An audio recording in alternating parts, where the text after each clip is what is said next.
Hello, good evening from Dubai, Bridges of Light International Community. So this is me, Nathalie Khalaf, and I'm here live again for the second time and talking about chakras, one of my favorite subjects. I hope everybody's been doing well. I know it's been a month since I appeared. It's a long time. I'm not sure if anybody remembers what I was talking about last week, but I'll just give a brief reminder of what the subject was about. So I started talking about myself and how I got into this work, the energy work. It was about, let's say, it was about 14 or 16 years ago that I went into I fell into a depression, and I had been used to talking to a psychiatrist and a psychologist, and when they, hello, hi Anna Maria, I'm very well, thank you for joining. I realized I started talking just to myself, not waiting for anybody to join. Thank you for joining, and Christina. So I don't know if you're familiar with the subject of the chakras. Most people are these days, which is great. Hopefully more and more people get into the subject and understand that it is the way that we can change our lives and our realities and our physical health as well. So I'm very grateful to have met Gaetano through a very good friend of mine, Sahar Hunaidi Palmer, and he tried to get me several times on board to talk about what I do. So I am a holistic counselor. I come from a design background, and I think that design pushed me to an edge, and I fell into depression 3 times in my life as a young adult. So as I was just saying earlier, I found the traditional ways of dealing with my issues, which, thank you so much, Anna Maria, thank you, I really appreciate it. I hope I can, and Irina, hey, so nice, thank you so much. I realized that I sent a message out a bit too late to some of my friends. So anyway, so today is my second viewing, my second talk, live talk.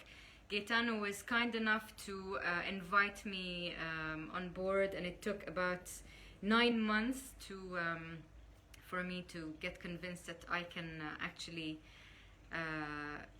contribute. So I really hope that I can help you out. So anybody has any questions after this, I am going to talk about energy, and we are getting into the chakra system because that is the work that helped me change my life, and that's why I want to talk about it. So I'm living proof that all of it does work. I'm sure there are so many people across the world who are also living proof. So very briefly, what I was talking about last time, which was last month, that as a young adult I went through depression several times, and I did take antidepressants because that's what the world knew back then, until a time when I realized that it wasn't really doing any good. The antidepressants were not solving my issues.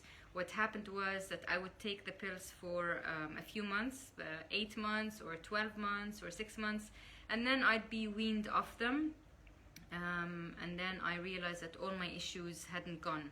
Everything is right there still, as I had left them. So I did realize the third time round that I needed to find somebody to help me understand myself, understand how my thinking was affecting my reality.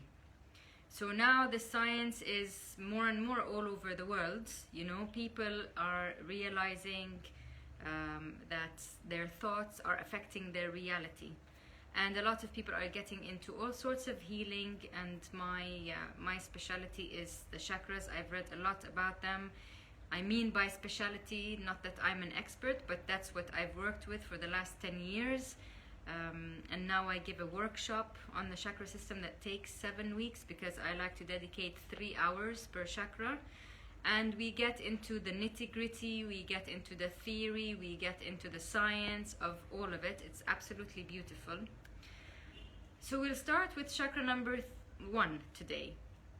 I gave an introduction about energy, so I'll just quickly give you a short, I'll go back a little bit and give you a short summary about energy. Most of you on this platform will know what energy is. So we are all energy. Everything is energy in the world. Energy exists first, and then our physical bodies get born into or created into that energy space. So if we understand that we are energy, we understand that we have energy centers along our bodies. The main chakra system that most people know about around the world are 7, but there are up to date about 28 smaller ones, and I think the 7 main ones aren't the only 7 main ones. Hello everybody, thank you for joining. If you have any questions, please do ask at any moment. Otherwise, I'm just going to talk about energy and chakra number 1. So just to finish off the summary, if we see the chakra subject as centers of energy along our bodies, okay, those centers affect the organs in that part of our body and the hormonal glands, and those take in energy from the universe and the energy field around us and feed that energy into our bodies, affecting us, affecting our physical, mental and emotional health. All right, we have 2 centers on our physical bodies. We have one at the back of the spine and one in the front. So let's say we're talking about the heart chakra. So I'm putting my hand now on the heart chakra. We have one chakra at the front, that's the emotional center, and we have one at the back, which is all about our will to love. So the front aspect is the emotions to do with loving, and the back is the will to love. When we go and have, let's say, a pendulum reading or a healer, a healer who takes a reading on the chakras, if something is blocked, a lot of people perhaps, start getting fearful thoughts or get scared or think that their heart chakra is blocked all the time. We shouldn't really be afraid of it. Remember, if it's energy, then energy flows and there are no solid boundaries. So what I'm trying to say is just take it with a grain of salt and remember that your thoughts are affecting the energy movement in your body. Therefore, you can change those thoughts because you're the one thinking them. So if you go to a healer and they say today your heart chakra isn't really working very well, you can just say thank you, and because that person made you aware of something, so you can just trace it back to how you're feeling in that center, what thoughts would have affected your emotions in that center. Okay, so I'm just going to leave it at that so that we can get into chakra number 1. Chakra number 1, most people know that chakras have specific colors. Chakra number 1 is red, hence why I'm wearing a red t-shirt and I'm drinking water out of a red glass. These things are 2 of the simplest things we can do when we feel like our chakra is out of balance, is relate to the color, because color is energy again. So the color is vibrating at the same wavelength that our chakra is vibrating at.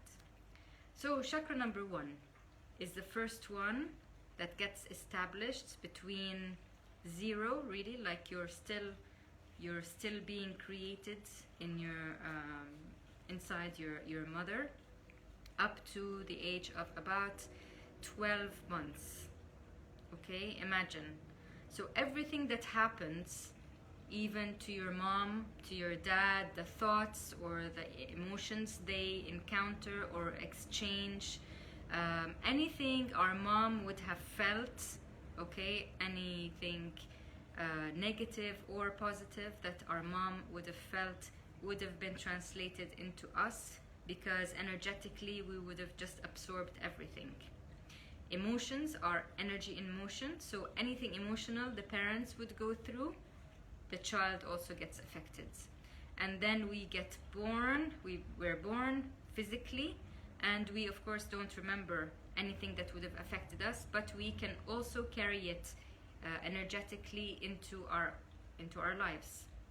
So chakra number 1 has a lot to do with our physical existence. It's everything to do with us feeling safe, feeling wanted, like we deserve to be alive, we are safe here, we are well, we are loved, we are welcomed, that our families want us there, we're not rejected, we don't feel abandoned, you know, and that we have food, we are warm, we feel well, our health is well, we're taken care of, you know. I mean, when the child is born, of course the child is completely reliable and dependent on the mother, the father, the family, and the tribe for its well-being. Hello everybody. Hello Carla, thanks for joining. Thank you, I really appreciate everybody who's taken the time to join this talk.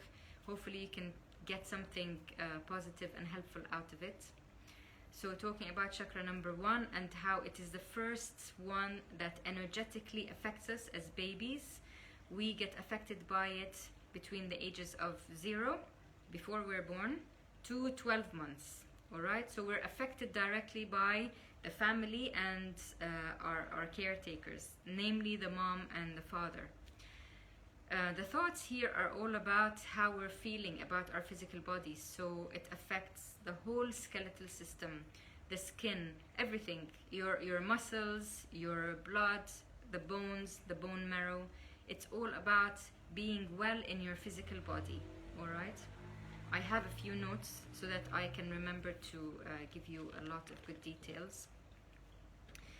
So it does affect our coccyx, which is the bottom of the spinal cord, the full spine, the full skeletal system, all the bones and the bone marrow, our feet, our rectum, and our gonads, okay, and adrenal glands. Now the adrenal glands, their purpose is to help us when we come up against a fearful situation, right? So if we feel afraid, then something's threatening our physical existence, okay? So chakra number 1 is all about that. Then we go into our energy is drawn up, and the physical body is looking up to the other chakras, like our head. What do we do now?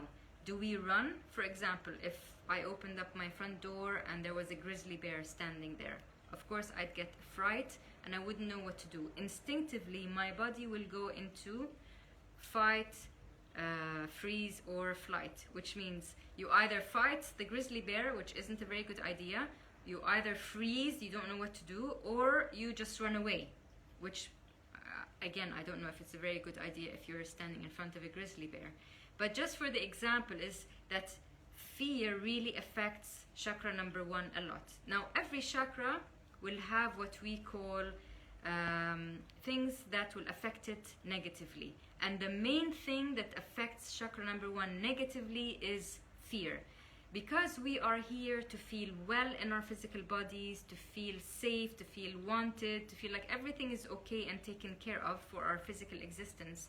If we are afraid, or perhaps it's not us directly, perhaps we sense that our mom is carrying a lot of fear, or our father went through a lot of fear and the mother absorbed it, you know, the child will absorb it. So I find with working with a lot of people and with myself, mainly myself, depression had a lot to do with a very well-grounded, well-established, rooted chakra number 1.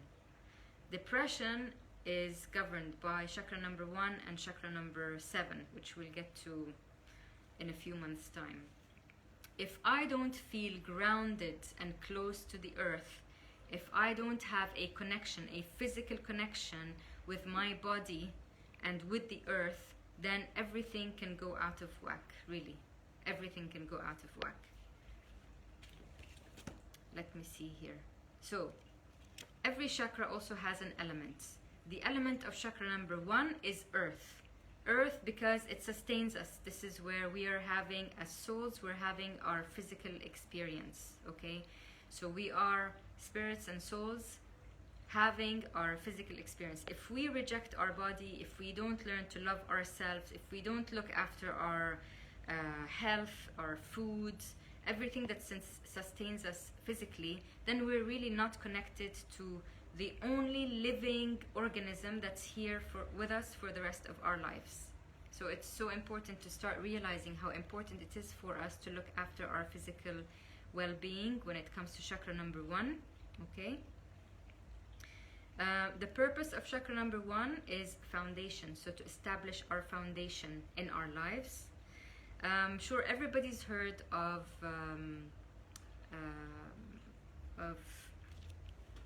positive affirmations. I want to explain a little bit why they're so important.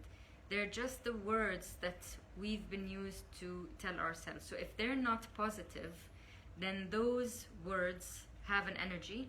They go through our heads, they become thoughts, they become beliefs, and that energy affects the whole body because it affects the emotion. That's how intertwined everything is. Our thoughts affect our emotions, and our emotions are energy moving in a certain part of our body, which affects the organs in that part of our body. All right? So when people tell you that affirmations are so important, it's not only about saying them. You have to really believe them. You have to believe that you feel safe, that you have the right to be here, that you have the right to your life, the right to feel well, the right to have. Chakra number 1 is also about having, because it is the first thing we experience. I am here, I am well, I have the right to have food, I have the right to feel good, I have the right to own things, you know. So I find that a lot of our issues may come as adopted from past generations. For instance, if I had a lot of fear, which I did physically, personally, if I had a lot of fear to deal with when I was looking into all of my issues, my fear was absorbed personally from my mom. When I was born in 1970. My mom and my father and the whole family went through a lot of trauma. There was a mini war where I grew up, where I was born and grew up. So my parents immediately felt a lot of trauma, a lot of fear. That fear as an energy was not released from the body. People would not really have known how to release the energy of fear. So I absorbed a lot of it, and I was born with, at some point in my life, it turned into anxiety. Okay, now I didn't know that back then. You wouldn't know as a child. When I found out, I must have been about in my early 20s, let's say. I found that I had a lot of anxiety and heart palpitations. Of course, back then you just think that, you know, I'm just like everybody else. Everybody's going through school or university or work situations, so everybody has anxiety. But that's not how our life should be. And the funny, not really funny, but the simple thing to understand about anxiety and fear, you know, is that it is an energy, and that if you absorbed it early on in your life, early on as in as a child, as a baby, as a newborn, then that energy gets sucked into your body, into your physical body, all right? And nobody really knows how to release it. You only get to release it, I think, later on as an adult, because you become aware of fearful situations that you've been through. The tricky thing is here that the body, once that energy gets sucked into the muscles and your physical body, the energy feels like the norm. So do you get me? I mean, I thought that was incredible when I learned it. If my body as a young child got used to fearful situations, so the energy of fear got into my muscles and my physical body, therefore my body will look at fear and anxiety as the normal way of being. So then what happens? As I grow older, as I go through life, my body's only projecting fear and anxiety, therefore will attract fear and anxiety, because that's what my body knows. Now, there's a wisdom to all of our bodies, you know. I constantly remind myself and everybody I work with how grateful I am for everything in my body, for my physical being, for all the functions in my body. So once I learned where I got my fear from, I worked on releasing it. So you have to go and talk to your family, to your siblings, to neighbors, to parents or extended family. If you feel you have a lot of anxiety and fear, then talk to people who may help you remember what you might have gone through, or your family, in order to then, and this is it, how to go through something and release it is really to feel it. And this might sound a bit weird. You know, we can't just avoid something that's inside of our bodies. The only way to release it, to get rid of it, is really to connect to it and feel it.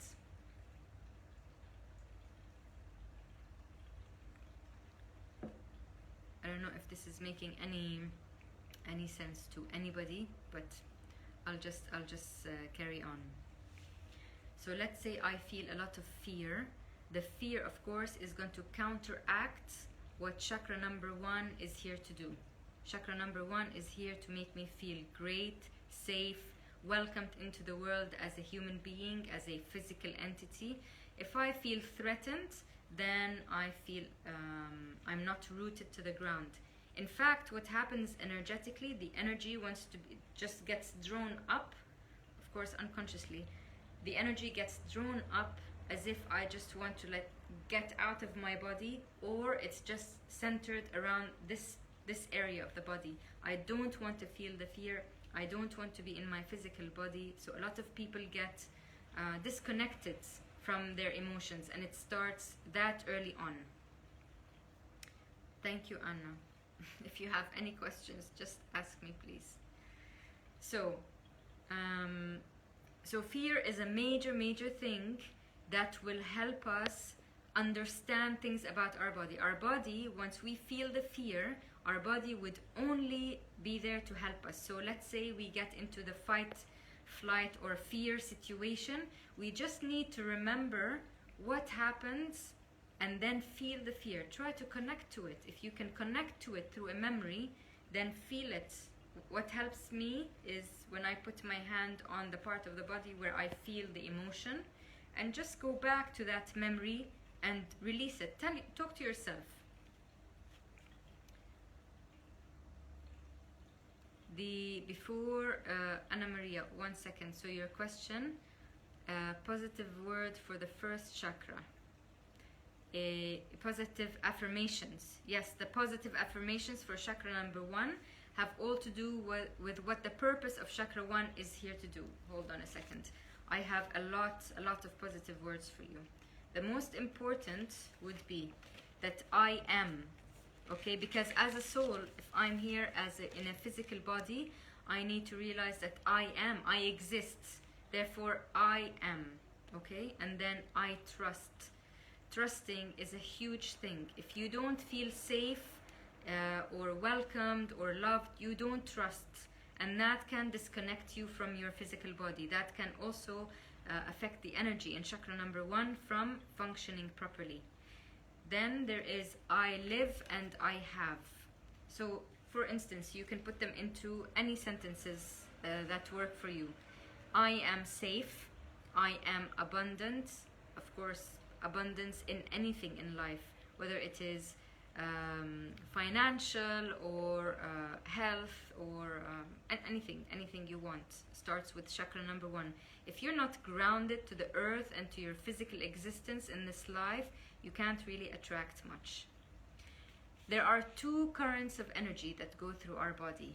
I think I mentioned it last month. I should have mentioned it at the beginning of this session, but let me just take a break and mention it now. We take energy from the universal energy field through chakra number 7, okay, and it goes down. It's called the manifesting current of energy. Downward manifesting current of energy. There's another current of energy that moves up through our feet and coccyx and chakra number 1 from the earth, and that is the upward moving, liberating current of energy. All right, these 2 currents of energy meet inside our body, mostly at the 3rd chakra, which is called the solar plexus. A lot of people may have heard of it, and they meet in order for us to be able to manifest what we've come here to do. Okay, and we'll talk about that some other time. But just to say that at every chakra, if we do not really work on keeping it healthy, then the energy will be slightly blocked and will not move up to the chakra beyond it. Okay, so every chakra depends on, for its health, depends on the one below it and the one above it. They're all interconnected, okay? There's no like physical brick wall. So for chakra number 1, we need to relax, trust, feel good about our body, love our bodies, be grateful for our bodies, and connect to the earth. The element in chakra number 1 is earth. We need to connect to the earth. Some of the easiest things to do to help our first chakra be healthy is to go out, walk barefoot. Depends where you live. If you can have a walk in a park, hug a tree, feel the soil on the soles of your feet. So really connect to the element of earth. Okay, back to Anna Maria. So I'll give you a few, and I'm sure you can think of a lot more. That I am safe, the basic ones for chakra number 1. I am safe, I am abundant, I am healthy, I am welcomed, I am loved, I am secure, I am stable, I have a beautiful body, I trust myself and my life, I belong. That's a big thing. If you don't feel like you belong, then the energy is just drawn up and you're not really rooted or grounded because you don't feel like you're connected to the earth.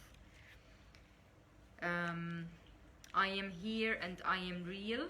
That's a very important one. I am here and I am real. I am confident. I am financially secure. My body is a temple. My body supports me.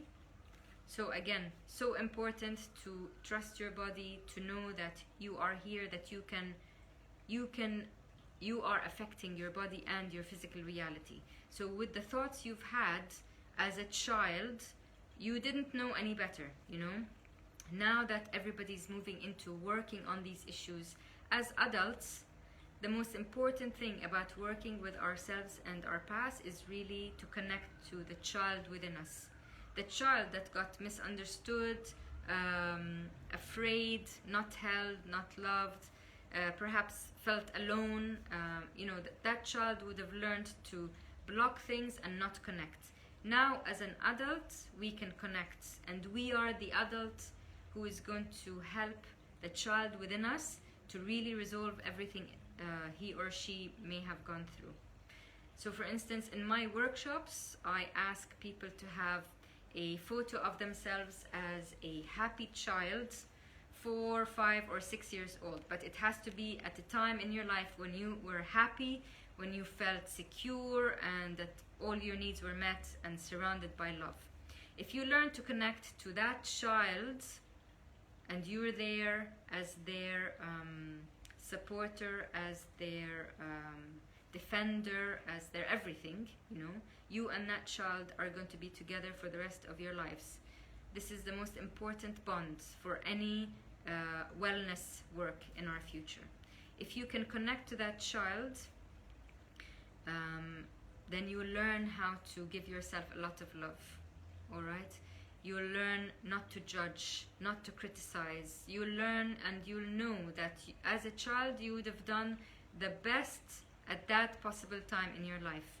A child doesn't know much, he or she are just there really reactive to the world around them because they're not conscious of much, specifically not at the ages between 0 and 12 or 18 months, So instead of beating ourselves up about things in our past and why we didn't know any better, we connect to that child and we just feel love, acceptance, and forgiveness to he or she. That's the basis of all of our work.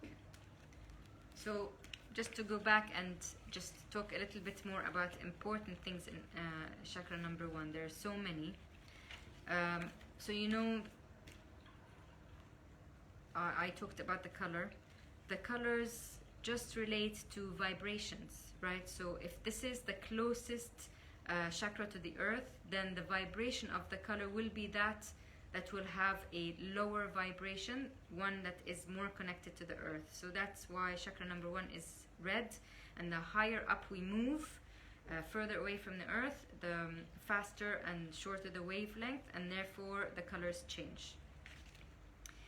So definitely physically, it is all about our well-being, all right? What I find very, very interesting is that some of the books I've learned from have a different way of approaching chakra number 1. One lady says that our sciatica, that nerve, is the longest one in our legs, and she sees it as the root in our bodies to connect to earth. I found that as a beautiful beautiful example, you know. So our legs are the 2 plugs that help us plug into Mother Earth, where all of our health comes from. And the sciatic nerve is the longest in the body, and that also helps people connect. So if we have any problems with our sciatica, any problems with our pelvis, our skeleton, our spinal cord, specifically the lower vertebrae, then we need to look into issues to do with how we felt when we were children. Did we feel safe? Were we supported? Were we given enough love? Were we always fed on time? Were we kept warm? Did we feel any issues with security? Were we threatened? All of these would have affected the energy in our bodies and created energy blocks, which would have led to physical diseases. Now, that's a big thing I talk about in my workshops, because me personally, it helped me work backwards from a physical disease, in specific my depression. Really, in specific my depression, because I was not grounded, I was not connected, I did not love myself, I did not really see the use in connecting to my physical body. I didn't eat well, I didn't really think about me. It was all about everybody else. But it's not. That's what's wrong. We are here, and we are the first person and most important person in our lives. So when we do this work of discovering how we can connect to our own inner wellness, the most important thing is to connect to the child in you, and to really connect to all the love you can give yourself, and forgiveness. Now, every chakra is an energy center, right? So let's talk a little bit about what could happen to us, because that's what made me wake up and realize, okay, my issues are now in chakra number 1 or 2 or 4, whatever. Remember, energy is constantly moving, so there's no physical boundary or border. So if you're working on one chakra, you will also be helping another chakra above or below it, okay? So if the energy is not moving properly in this chakra, it's either deficient, so moving slowly, okay, or excessive, moving a lot and normally pushing out, all right? If it is deficient, we are totally disconnected from our bodies, okay? We may be underweight, we're definitely fearful, we don't really trust life, we don't trust the world, we don't trust anybody, we're always afraid. We have anxiety, we're nervous, we could be dizzy because we're not really rooted or grounded. The energy in the upper chakras are moving faster because we're not rooted. You know, there's somebody who used a really good example. Any flower, and in specific the lotus, since the chakras are represented by the lotus flower, the lotus, in order for it to bloom, it needs to have roots in the water and in the ground.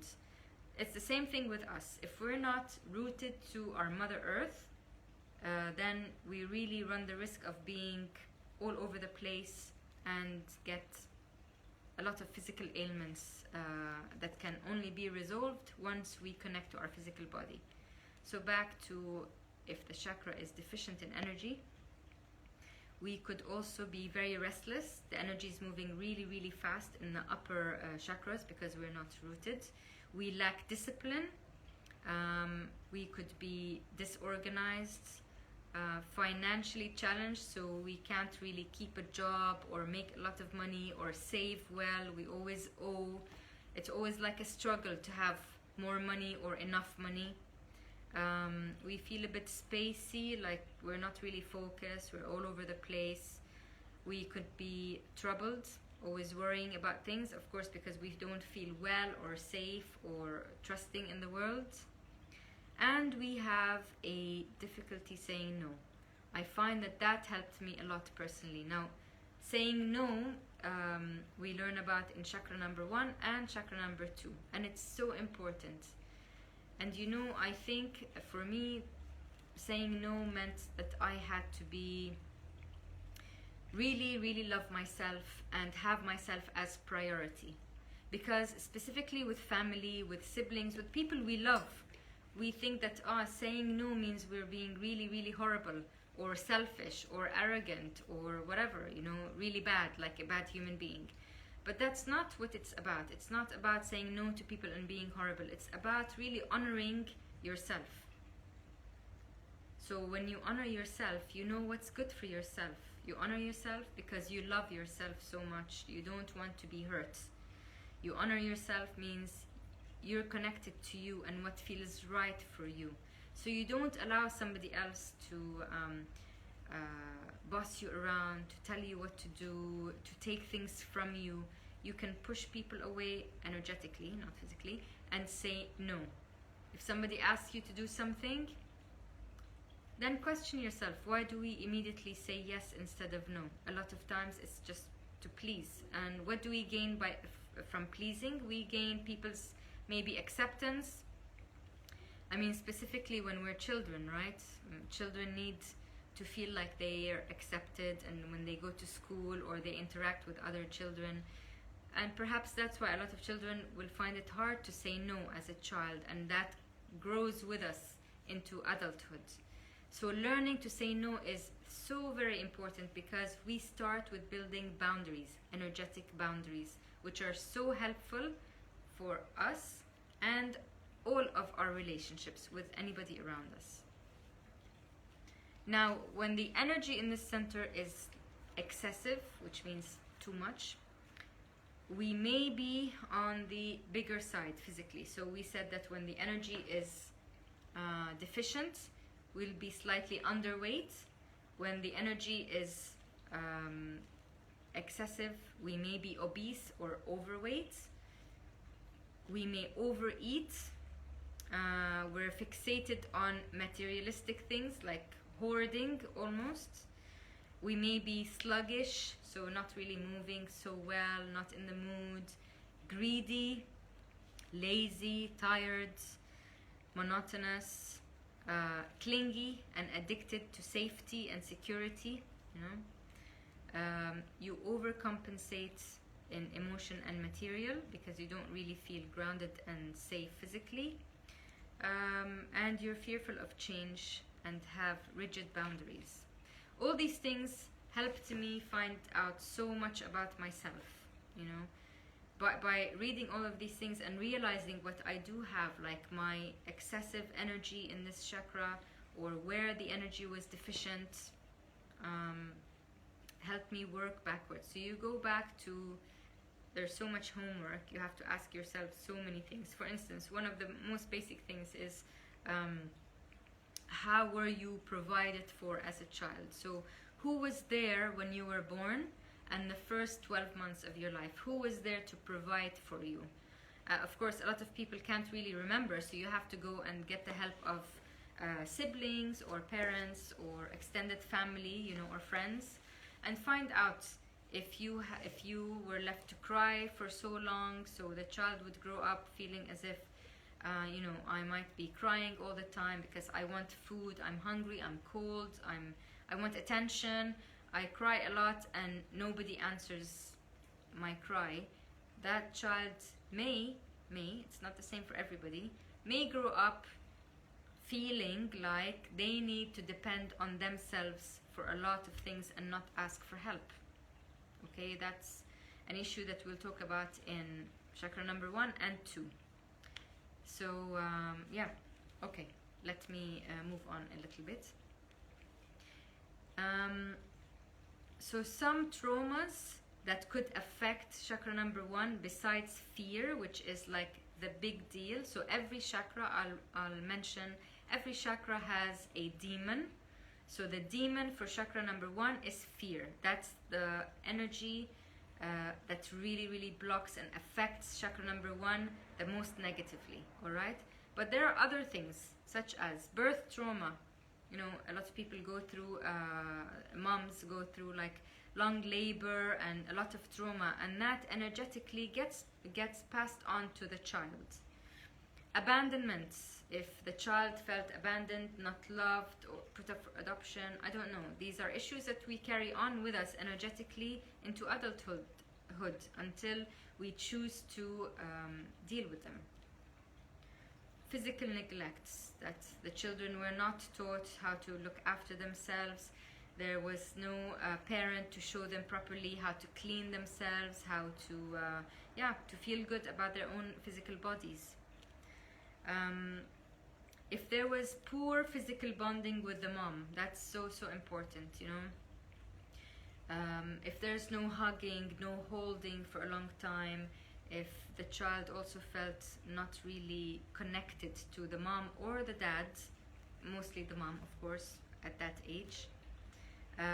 If the child had feeding difficulties, major illness or surgery, at a very young age, physical abuse, and inherited trauma. So for instance, children who get born during war, I mean, that's what happened to me. We had a scenario, and of course I didn't know where to go to deal with my anxiety, how to find a solution for it. I wanted a solution, I wanted to find out where it came from. And I remember talking to my mom, and she reminded me that when I was still inside of her, the family was sort of under attack where I was born. So there were intruders who came into the house, didn't harm the family or my mom, but just told the family to stay away. So my family had to move into the back of the house, into an alleyway or a corridor and a bathroom. And of course, even if the people don't really physically hurt you, you live under a lot of fear. My mom felt a lot of fear, a lot of anxiety while I was inside her. So when I was born, of course, I had already absorbed all of that energy into me. And then as she was breastfeeding me, the same thing. The child also absorbs all of the mom's emotions. So it's not my mom's fault. I mean, she dealt with it the way she could deal with it, right? But as an adult, then I can understand where it came from. And as simple as, I mean, I don't mean to belittle it when I say simple. I mean by simple is that I realize where it comes from because I talked to her. I realized where all of my anxiety came from, all my fear. It wasn't my specific fear. I adopted it, I absorbed it energetically from my mom. So I went back to those moments and I just connected to my body. Where do I feel the fear? And I just connected to it, and I just took really deep breaths. And then I used positive affirmations that I am safe. I am now a X amount of year old person. I am not a child who is dependent on the family and therefore not capable of protecting myself. I am now a grown-up woman. I am safe. I'm not living in the past. That trauma happened to my parents and my family and me when I was 0, unborn. But now everything has changed. So now I am safe. Now I am well. Now I am healthy. Now I am abundant. Now nobody is threatening me, you know. So working on that, I was able to release all of my anxiety. And my anxiety was really, really harsh. I mean, I could hardly breathe sometimes. I'd wake up in the middle of the night feeling like I was the only person on earth. I mean, on earth, not in my house, on earth. So I'm so glad that I learned that and I was able to reverse it. That's what you do. You reverse it using so many techniques. This work is holistic. So in a way, it is your thoughts and your emotions and your physical body. Don't rely only on one aspect. Yeah, make sure you integrate So start with the way you were thinking as a child. The thoughts would have not been created by you, but you were reactive to the world around you, to those people who were there as your family. So you would have just absorbed what they were thinking, thoughts of fear or being under attack. So when I learned where they came from, I spoke to myself. I told myself that this was so many years ago, 50 years ago. Now my reality is different. I am now safe. I am in charge of my own life. Anna Maria, I would like to know if you used during the depression also the mantra for all the chakras. During my depression, I didn't know anything about all of this. Really, I was not introduced to the world of energy. And I won't even say unfortunately, because I believe everything that happens is for good. So with my depressions, I was only on antidepressants. At the third one, when I realized that I wanted to speak to somebody who would help me go through it by understanding how I was thinking, that because my thoughts were creating my reality, the lady offered a 4-year diploma course, which I ended up taking to really save myself. To save myself, really. I was at a point where I believed the pills that I was taking were making me feel good, but in fact, pills don't really make you feel good. The pills, certainly antidepressants, depress everything. So you're not really feeling anything, and people think that they're feeling good, but in fact you're not feeling anything, because our emotions are energy, so they're not inside compartments where you can pull out the joy, the love, the forgiveness, the whatever, and stow away the sadness, the anger, and the jealousy and frustration. No, it's all together. So if you take a pill to stop the sadness and anger, then it's stopping everything else. That's what I learned. I mean, it was only slowly that I realized my thoughts, and then yes, the mantras. The mantras, and the mantras will come to that in chakra number 5, okay? Are words or sentences you use and you repeat in order to help your mind focus on one thing and not to scatter and go all over the place. So the positive affirmations, yes, I use them. I still use them. I have them every now and then around my house. You have to make sure that they are in a place where you can see them daily and all the time. So when you wake up, during the day, and at night. If you work out of an office, you can also easily have a few of them in front of you. And I always say the trick is it's much nicer if you write them. So let's say you pick a few favorites. Let's say you're working on chakra number 1. So you pick your 5 favorite affirmations, positive affirmations to do with your physical health. That I am safe, I enjoy a healthy body, I love myself, I am abundant, I am loved, I have everything I need, okay? Write them with your own handwriting, because then the effect is that your brain is seeing you writing them, and they're always in the present moment. Therefore, the brain will believe it. Once the brain believes something that's happening to you, that you're telling yourself in the present moment, that's all it's going to get you. So be careful of your thoughts. Be very careful of thinking and the words saying, because as I was talking about the chakras on, hopefully in Jan, it is amazing how we learn that we are affecting everything in our reality. Now, through this workshop, Anna Maria, I hope that I answered your question. So yes, affirmations are very, very important. They help a lot, but you need to also feel them. Sorry, I apologize if I'm jumping from one thing to another, because I realize the time is almost up and I just want to say a few more things. The affirmations are words and sentences you write down, so make sure your brain is seeing you writing them down. They have to always be in the present moment, and then you need to feel them. It doesn't only work as a mental activity. Yes, thank you. I'm glad I answered you. So feel them. Don't just read them and be disconnected from the rest of your body. If you're telling yourself that you're feeling safe and well, and that you love your body, and that your body is healthy, and that you're abundant. Feel it in your body. Where does it feel? Feel it. Touch your body to help you feel and connect to your physical body. Feel good, feel abundant, feel safe, feel healthy, okay? Because then that's again energy. That energy, your body, I mean, if you're a human being, the head part is just like tiny. The rest of your physical body is much bigger. So it really helps you send a great more messages back to your brain, and your brain will definitely believe you and attract more of what it is you're saying. In the workshop, I like to use references to books and live examples from around the world.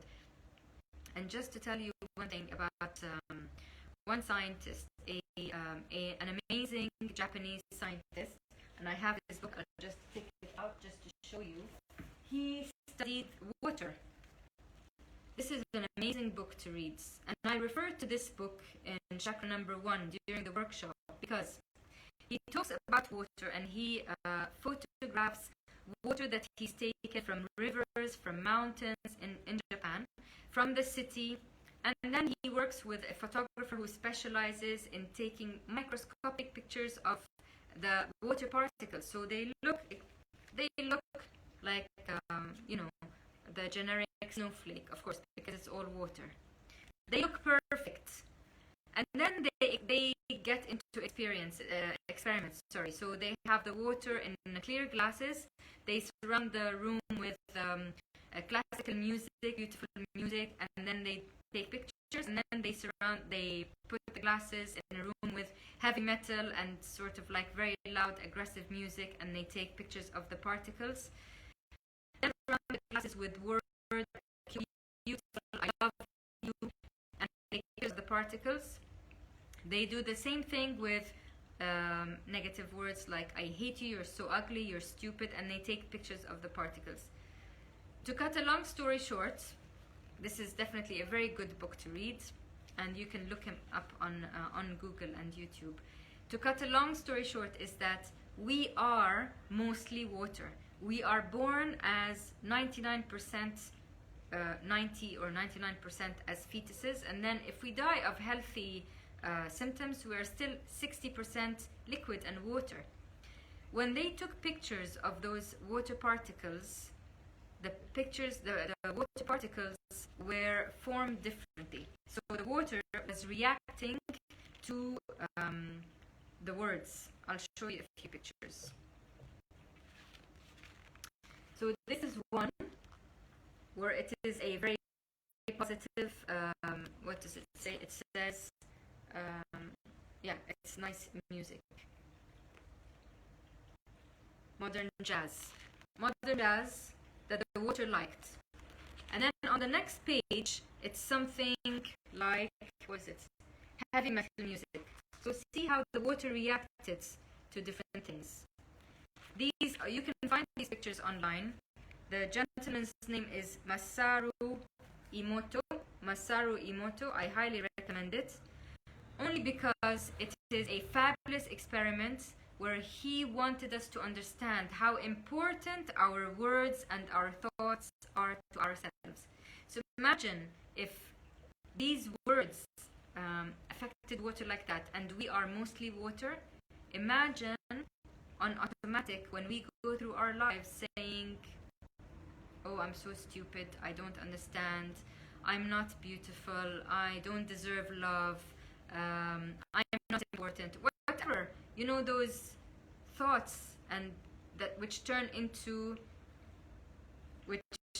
beliefs, and then that's an energy, and you're walking around almost projecting that energy, and that's what you're attracting, and your body is constantly listening to you. Our body is perfect. We are created in perfection. We need to understand it. Understand how our thoughts, our words are affecting emotions in our body, energy flow, and then those stagnate, okay, and then cause a physical dis-ease. So really, I can't stress that enough. Throughout all of my work, I've only come across how amazing it is, the power of the thoughts, the beliefs, ourselves, how our thoughts can affect our emotions and then our physical body. During the workshop, what I found personally very interesting is also to have a look at what physical ailments or diseases when we can create in our own bodies when we don't have the right thoughts, words, or amount of love to ourselves. I'm not going to get into them here because I don't want anybody hanging to anything before I leave. I'm just going to say, what else was I going to say? I'll just mention a few healing practices for chakra number 1. Positive affirmation about health, about being here, okay, that I am safe, I am secure, I am loved, I am welcomed, I live in a healthy body, I am abundant, I love my body, and then a lot of other things. The simplest things are surround yourself with the color which relates to that chakra, because the color is also vibrating at the same vibration that chakra is vibrating at in your body. So it's relating to the organs and the part of your body that chakra governs. Drink water out of also a colored glass which relates to that particular chakra. Other things could be notice your belief system. The belief system is so important. It is our thoughts, which we started creating as a young child. Okay, and then those go into the subconscious, the unconscious, and that is ruling our life. That's 92% of our mind's capacity or the brain's capacity, and we're just puppets to our mind and our thoughts. So why not shed light on all of that and on our pasts, and then really have an amazing and beautiful life and just attract what we want.